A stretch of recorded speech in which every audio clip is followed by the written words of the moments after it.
Bienvenue sur la chaîne YouTube de l'église Providence. Je suis le pasteur Jérémy Poulet et je suis heureux de t'accueillir à travers cette vidéo. Tu vas entendre un message inspiré de la parole de Dieu, la Bible, et je prie qu'il soit pour toi un sujet de grâce, de bénédiction et d'encouragement. Alors, sois béni, à très bientôt et pense à partager cette vidéo. Amen. Amen. Que Dieu soit béni, les amis. On est ce matin encore dans cette série qui s'appelle Rédemption. Et ce matin, le titre de mon message, vous allez voir, vous allez le comprendre dans quelques instants, ça va être « Sauver pour sauver ». Et je veux juste rappeler dans un premier temps ce avec quoi j'ai terminé la semaine dernière sur la notion de rédemption. La rédemption, qui veut dire rachat, c'est l'histoire de Dieu qui refuse de nous laisser perdus et qui paie lui-même le prix en ayant donné sa vie sur la croix, lui-même le prix pour nous ramener à la vie. C'est pour ça qu'on a fait ce jeu de mots un petit peu, Redemption, Red, le sang de Jésus qui a coulé, Redemption, c'est l'histoire de Dieu qui refuse de nous laisser perdus et qui paie lui-même le prix pour nous ramener à la vie. Mais ce matin, j'aimerais aussi voir avec vous cette notion que la rédemption n'est pas seulement ce que Dieu fait pour nous, mais ce qu'il veut faire à travers nous. Henri le disait tout à l'heure et le partageait. Et vous savez, pour ma part, dans ma vie, oui, j'ai été sauvé. Le Seigneur m'a sauvé. J'ai été le premier de ma famille, une famille de athées, une famille non pratiquante, une famille loin des valeurs de Dieu. Et j'ai été le premier à savoir que Jésus nous sauve, à vivre que Jésus nous sauve. J'ai été le premier à accepter Jésus comme sauveur. J'ai été le premier de ma famille à suivre Jésus comme mon Seigneur. Et derrière, eh bien, ce témoignage, ce partage et l'expérience des autres a fait que je n'ai plus été le seul de ma famille à être sauvé. J'ai été sauvé, mais j'ai été un instrument de bénédiction entre les mains de Dieu pour que des autres soient sauvés aussi. Et c'est là le but. Racheter pour conduire d'autres au rachat. Et mon titre aujourd'hui est bien celui-ci. En ce jour d'Assemblée Générale Ordinaire où nous allons nous occuper et rappeler les choses qui sont essentielles au fonctionnement de l'organisation, mais nous voulons nous rappeler et bien comprendre avant tout quelle est la raison d'être de l'Église. Pourquoi nous faisons tout cela? Parce que les amis, nous sommes sauvés pour sauver. Et ça sera mon premier point ce matin pour nous tous. Sauver pour sauver notre relation avec Dieu qui va donner envie aux autres de vivre une relation avec Dieu. Et j'aimerais lire avec vous ce texte que l'on trouve dans le livre des Nombres au chapitre 13 et au verset 16, où il est question de ceci. Tels sont les noms des hommes que Moïse envoya pour explorer le pays. Et Moïse donna à Osée, fils de Nun, le nom de Josué.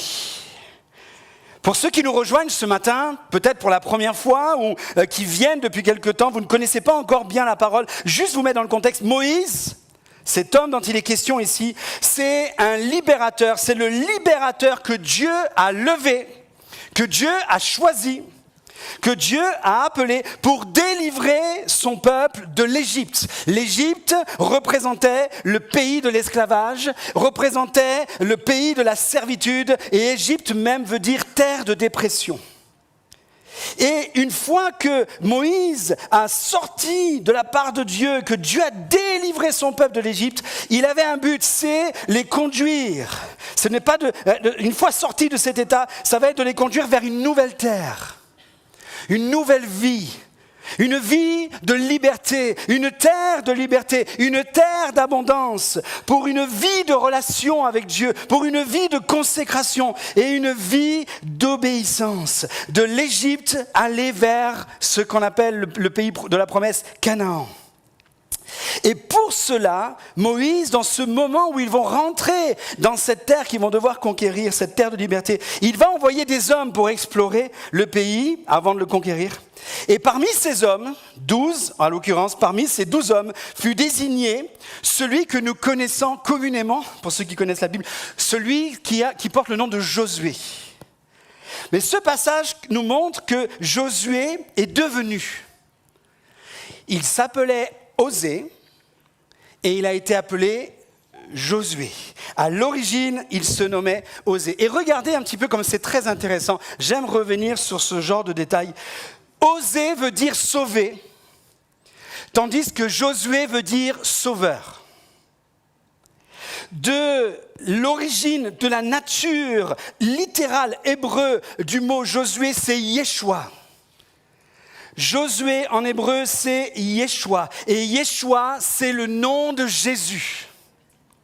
C'est le nom de Jésus qui veut dire l'Éternel est salut, l'Éternel est sauveur. Et vous comprenez ce matin que ce n'est pas Josué le sauveur, c'est celui qui a contribué à la délivrance, mais que le sauveur, c'est Jésus. C'est là ce matin que nous devons comprendre que la rédemption, c'est l'affaire de tous. Nous vivons le rachat, mais nous vivons une vie qui va amener à d'autres de vivre la rédemption.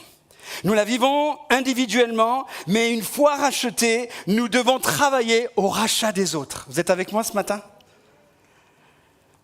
Nous sommes sauvés et nous devons œuvrer au salut des perdus pour amener à être sauvés. Nous ne sommes pas des sauveurs. Ce matin, si vous vous attendez à un homme pour vous sauver, vous serez obligatoirement déçus. Alléluia, merci Madjouma. Le fait d'avoir ce nom Josué comme sauveur, ce n'est pas lui qui a sauvé, c'est lui qui a été un instrument pour amener des hommes et des femmes à être au bénéfice du salut de Dieu. Alléluia. Ce sauveur qui vit en nous, d'Osée à Josué, de l'Égypte à Canaan. Et on remarque aussi qu'il n'y a pas d'entre-deux. Soit tu restes en Égypte, soit tu vas en Canaan. Et dans la vie chrétienne, il y a cette notion que lorsqu'on est sauvé, on suit Jésus. Il n'y a pas de compromis ensuite. Nous vivons une vie qui est un témoignage, il n'y a pas de compromis. Et du coup, désolé peut-être de décevoir quelqu'un ce matin, il n'y a pas de purgatoire. Il n'y a pas d'endroit entre deux. Il y a soit tu es avec Dieu, soit tu es sans Dieu. Et ce matin, nous sommes de ceux qui sont avec Dieu et nous sommes de ceux qui veulent que vous soyez aussi avec Dieu. Alléluia. Nous vous amenons à vivre dimanche après dimanche. Le but de l'Église, l'essentiel de l'Église, c'est de se rapprocher de Dieu et de faire en sorte que le peuple de Dieu devienne de plus en plus nombreux, de personnes qui s'approchent de Dieu. Alléluia. Celui qui est sauvé va faire en sorte que d'autres vivent l'expérience. Et je prends ce texte là entre mes deux points pour vous donner ce Jean chapitre 4 verset 42. Alors qu'une femme vient de témoigner, alors qu'une femme a été touchée, alors qu'une femme est en train d'être sauvée, alors qu'une femme est en train de comprendre que Jésus est le sauveur, elle le partage. Elle le partage. Et à son témoignage et à ses paroles, d'autres viennent. Et à la fin, qu'est-ce qui se passe ? Ils lui disent à cette femme, maintenant, nous ne croyons plus seulement à cause de ce que tu nous as raconté, mais parce que nous l'avons entendu nous-mêmes et nous savons, oui, maintenant qu'il est vraiment le Messie, le Sauveur du monde. De ceux qui sont sauvés vont engendrer des personnes qui vont être sauvées aussi. Tel est le rôle de l'Église. Amen. En deuxième point, ce matin, je voudrais voir avec vous cette notion de « nous sommes éclairés pour éclairer ». Amen. C'est-à-dire que dans cette notion d'être sauvé, il y a cette notion de relation, de vivre quelque chose vraiment d'intérieur. Mais dans la notion d'éclairer ce matin, je vais vous amener dans cette notion d'un témoignage rendu visible. Jésus va déclarer lui-même dans Jean chapitre 8 verset 12. C'est pour ça que j'ai mis ces deux textes en parallèle parce qu'ils sont très importants. Moi, dit Jésus, je suis la lumière du monde. Et Henri, je vois mon erreur de frappe actuellement. Ne m'envoie pas la lance, s'il te plaît. Il manque le S à « je suis ». Moi, je suis la lumière du monde. Celui qui me suit ne marchera pas dans l'obscurité, mais il aura la lumière de la vie. Ça, c'est le témoignage de Jésus. Il déclare qu'il est la lumière. Et une fois que nous sommes éclairés par cette lumière, nous devenons nous-mêmes des hommes et des femmes qui vont pouvoir éclairer les autres. Parce que Jésus va déclarer... Vous êtes la lumière du monde. Nous sommes la lumière du monde. Dis à quelqu'un à côté de toi, je suis une lumière. Ou dis à la personne à côté de toi, tu es la lumière. Et merci de ne pas répondre trop facilement. Je sais, merci. Nous sommes la lumière du monde. Vous êtes la lumière du monde. Mais que votre lumière brille devant les hommes, afin lorsqu'ils vous voient. Et qu'est-ce qu'ils voient ? Qu'ils voient votre belle manière d'agir. Et qu'ainsi, en voyant cela, ils célèbrent la gloire, la splendeur la luminosité, la gloire magnifique de notre Père céleste. Amen. Nous devenons la lumière du monde parce que Jésus, la lumière du monde, vit en nous. Il n'y a que comme ça qu'on peut éclairer les autres. Il vit en nous et au travers de nous. Et les amis, une lumière, avant tout, ne s'entend pas, mais elle se voit.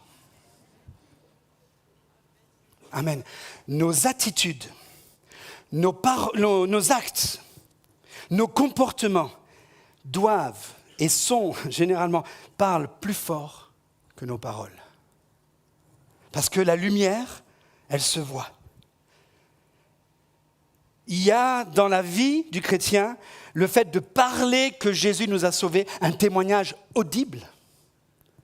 Mais aussi le fait de montrer que Jésus nous a sauvés, un témoignage visible. Et finalement, tout cela, ce n'est possible que dans l'œuvre du Saint-Esprit qui nous a transformés. Le jour de la Pentecôte, ils étaient tous ensemble réunis. La puissance de Dieu est tombée, le don du Saint-Esprit leur a été donné. Il est dit que tout à coup, il y a eu un bruit, quelque chose d'audible.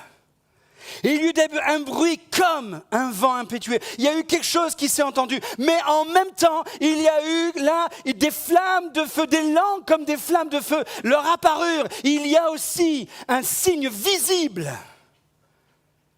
Et le Saint-Esprit est venu. Et de là, l'Église a été là au fort de son témoignage, au fort de sa puissance. Et de nombreuses personnes qui ont entendu et vu, ont eux-mêmes entendu et vu et ont vécu.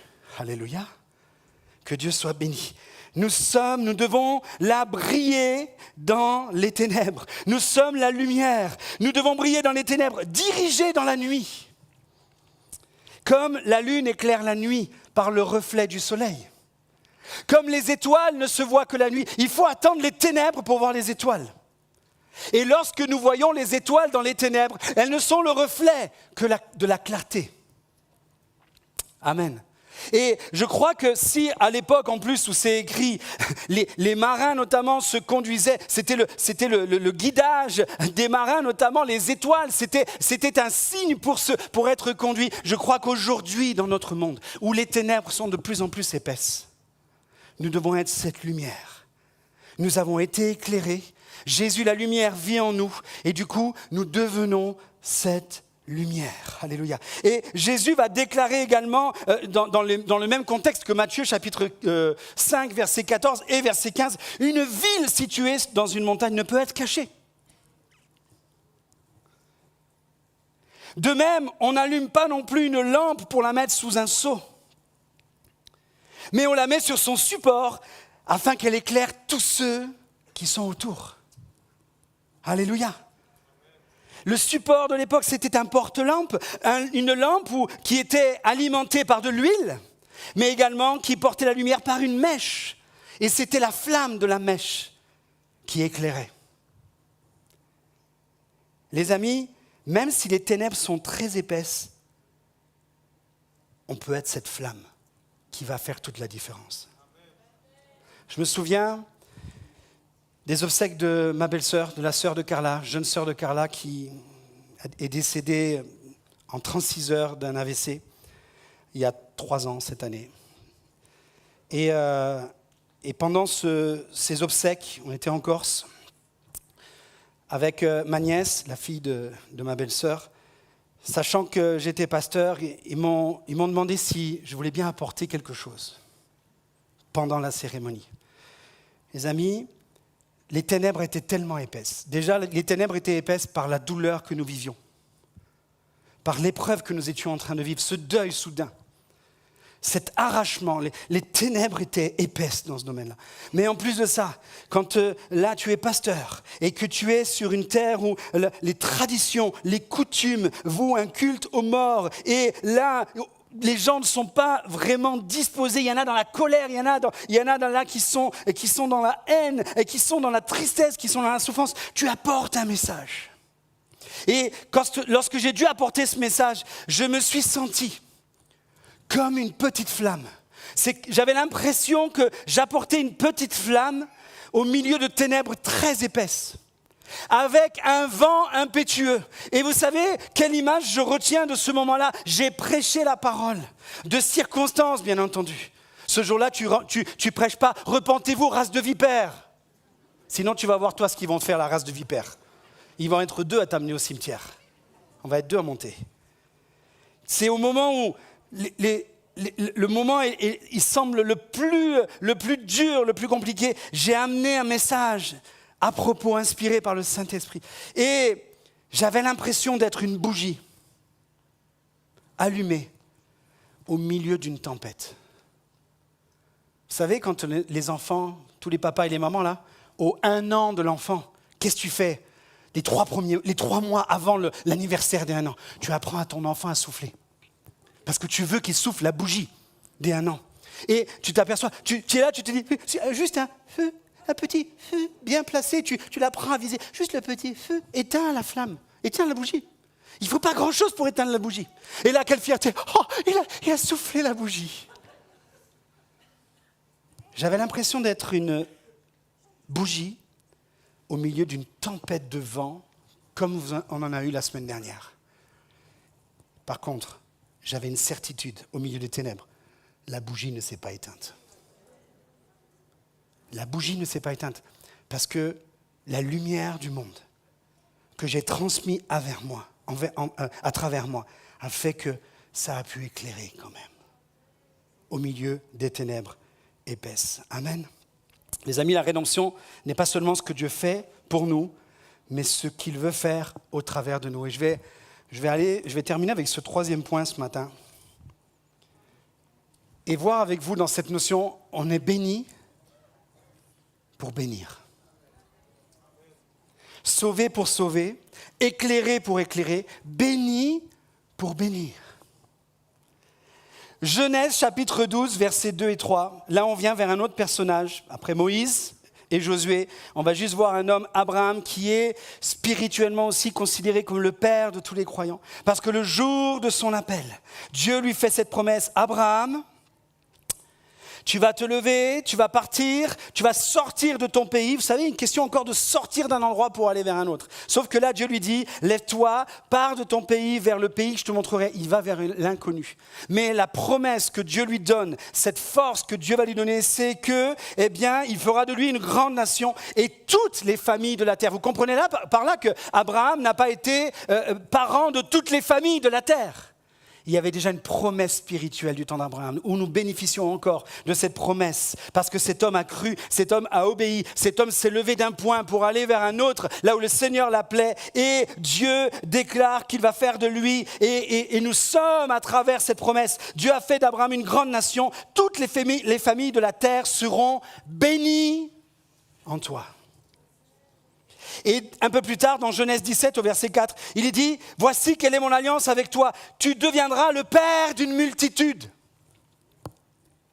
Une multitude de peuples. Et pour cela, désormais, ton nom ne sera plus Abraham, mais ton nom sera Abraham, car je ferai de toi le père d'une multitude de peuples. Et permettez-moi de rester sur ces significations de mots ce matin. Ah, il n'y a pas la slide, pardon. Donc, il y avait la slide, excusez-moi. Donc la slide, c'était pour vous dire que Abraham, ça veut dire père élevé. Et Abraham, ça veut dire père d'une multitude. Père élevé, père d'une multitude. Dieu ne se limite pas à le bénir pour lui-même, mais le bénit pour qu'il devienne une source de bénédiction pour tous les peuples. Recevoir Jésus, vivre Jésus, c'est la plus belle des bénédictions qu'on peut vivre dans notre vie. Mais vous comprenez avec mon message ce matin que ce n'est pas de recevoir Jésus seulement pour être bénis nous-mêmes, c'est pour être une source de bénédiction pour tous les peuples. Parce que Dieu veut que tous les peuples soient sauvés. Jésus a donné sa vie pour tous les peuples. Et l'Église, parmi tous les peuples, doit rendre ce témoignage d'être béni, mais d'être une source de bénédiction. Et pour cela, il y a ce moment où nous devons passer de cette notion d'un père élevé, c'est-à-dire, permettez-moi par là de mettre que vivre pour nous-mêmes, porter du fruit que pour nous-mêmes, garder pour nous-mêmes, centraliser les choses pour nous-mêmes. Et père élevé, c'est aussi le danger d'une vie centrée sur soi. Permettez-moi ce matin, mais je crois qu'on est tous à même de comprendre cela. Si l'Église reste dans son état de Abraham, si elle reste dans son état de s'élever, de rester et de centrer tout sur elle, les amis, on manque la mission du but de l'Église, du but du croyant, du but de Dieu. C'est le danger de rester centré sur soi, construire, réussir, porter du fruit que pour soi. Et si on fait que pour soi, on pourrait passer à côté de la volonté de Dieu. Mais Dieu nous appelle, Dieu appelle l'Église à rentrer dans cette mission d'Abraham, à ne plus être Abraham, mais Abraham, père de multitudes. Père d'une multitude, c'est-à-dire vivre et porter du fruit pour Dieu, vivre nous-mêmes et porter du fruit pour Dieu, afin que la bénédiction se partage, afin que la bénédiction se vive, afin que la bénédiction se transmette, afin que la bénédiction soit vécue et reçue. Alléluia. Et cette notion, de rentrer dans Père de multitude, on peut rentrer dans cette dimension-là en répondant à l'appel de Dieu, en allant là où le Seigneur nous appelle, ce à quoi nous sommes destinés. Et je crois que l'Église d'aujourd'hui, l'Église de Jésus-Christ est destinée à être un Père et Mère de multitude. Alléluia. Tout à l'heure, on s'est dit, tu es la lumière du monde. Dis à la personne qui est à côté de toi, si c'est un gars, dis-lui, tu es un père de multitude. Si c'est une fille, tu es une mère de multitude avec nous. Alléluia. Multitude de Dieu. For sure. Jérémie. Et cela a demandé une chose à Abraham, je le disais tout à l'heure. Il y a cette notion, lève-toi, pars de ton pays, vers le pays que je te montrerai. Il y a des inconnus. Il y a plein d'inconnus. Tu es dans une inconnue en ce moment. Tu ne sais pas de quoi demain sera fait, mais tu sais que Dieu t'appelle. Obéis. Obéis. Mais tu sais que l'obéissance, j'aime ces termes, hein. Ce n'était pas prévu, mais je le partage. L'obéissance passe par l'abandon. J'aime cette image et cette différence entre l'abandon et l'obéissance.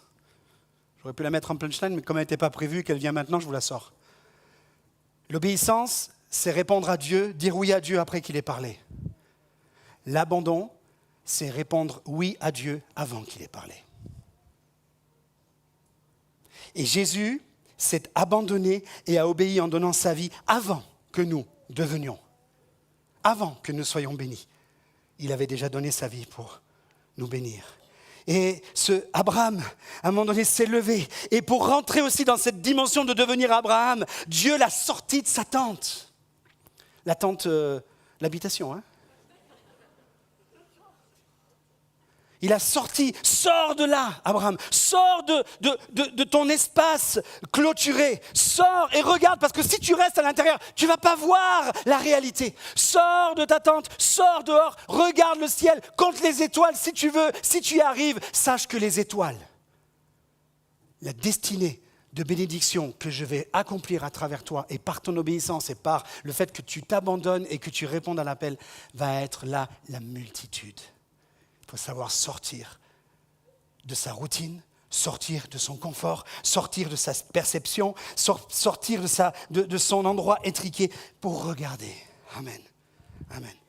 Et je vais terminer. Je vais demander à l'équipe de louange de revenir. J'aimerais terminer avec cette notion. Les amis, soyons l'Église aujourd'hui. Sauvés pour sauver, éclairés pour éclairer, bénis pour bénir. Soyons l'Église tel un bateau de sauvetage. Amen. Et permettez-moi quand même, parce que nous sommes quand même dans une journée d'assemblée générale. On fait un peu les bilans, les comptes, etc. de notre Église. Je ne vais pas faire de compte ce matin, financier ou autre, ça sera tout à l'heure. Mais juste rappeler que l'Église n'est pas appelée à être un bateau de croisière, mais un bateau de sauvetage. Et notre Église, au fil des années, elle est passée d'une petite barque à un paquebot. Mais les amis, qu'une église soit une petite barque, ou qu'elle devienne, ou soit un paquebot, il faut toujours qu'elle soit un bateau de sauvetage. Amen. Notre Église, au fil du temps, ce qu'elle était en nombre d'adultes il y a des années, ce qu'elle était en nombre d'adultes il y a des années, ce nombre-là, c'est le nombre d'enfants que nous avons aujourd'hui.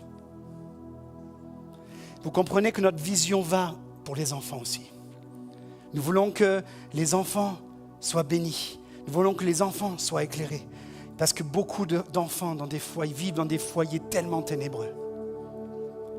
On a tous besoin de Jésus. Et Jésus dira, laissez venir à moi les petits enfants.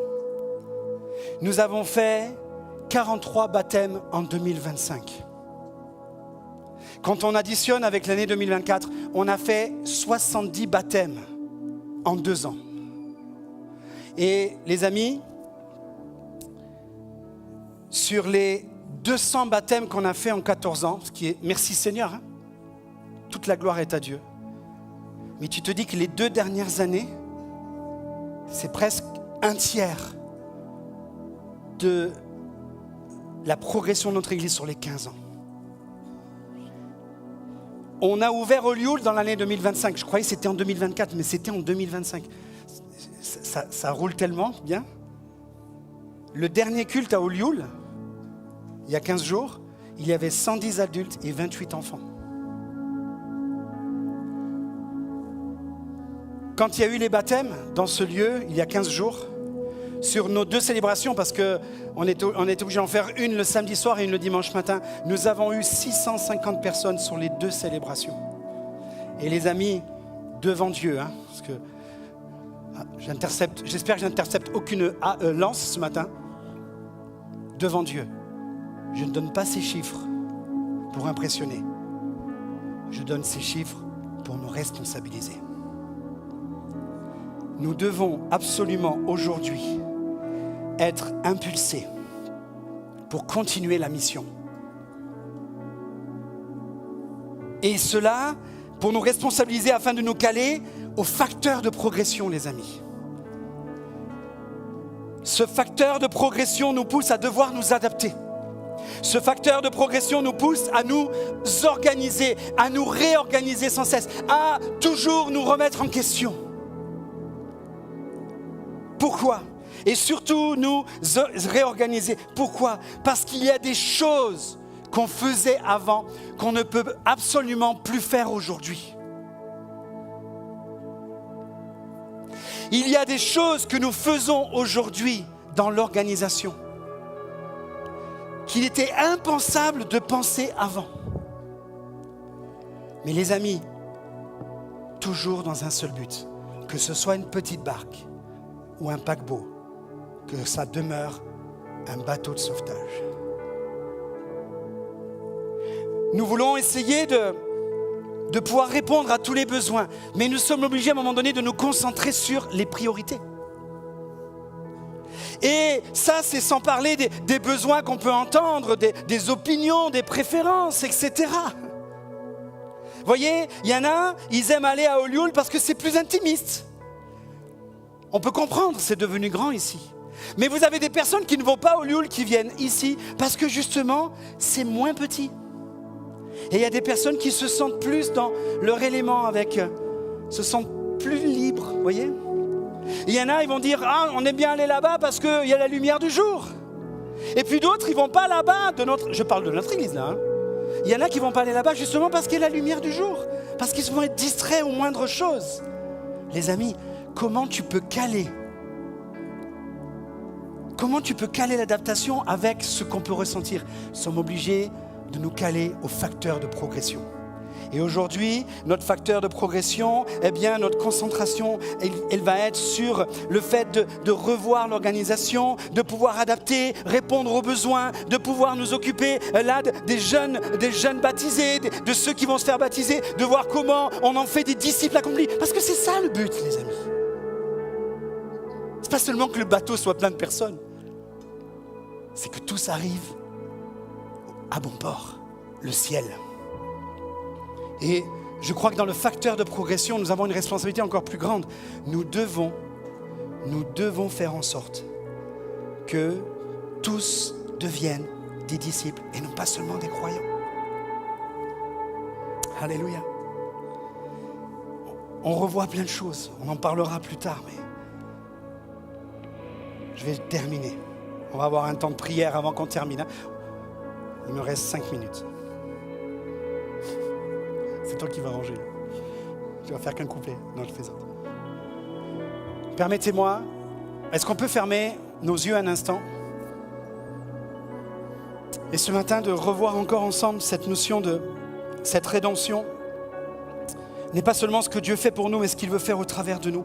Et je crois que les amis, dans des moments comme ça de bilan, dans des moments où il est important de nous reconcentrer, de rester concentrés sur l'essentiel, de dire Seigneur, comme dans le psaume 139, faire cette prière, sonde-moi, ô Dieu, Seigneur, sonde-moi, ô Dieu, connais mon cœur, éprouve-moi, Seigneur, viens lancer la sonde, connais mes pensées, je te laisse aller jusqu'à mes pensées, Seigneur. Alléluia. Regarde, Seigneur, si je suis sur une mauvaise voie. Regarde si, Seigneur, je dois utiliser la lance ou la harpe. Seigneur, regarde si je suis sur une bonne voie.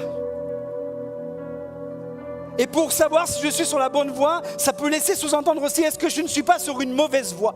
Et si c'est le cas, Seigneur, conduis-moi sur la bonne voie, la voie de l'éternité. Alléluia. Les amis, ce matin, pendant ce temps d'appel, pour continuer de vivre le fait d'être sauvé et d'être un instrument pour sauver, le fait d'être éclairé, d'être un instrument pour éclairer, le fait d'être béni et d'être un instrument pour bénir.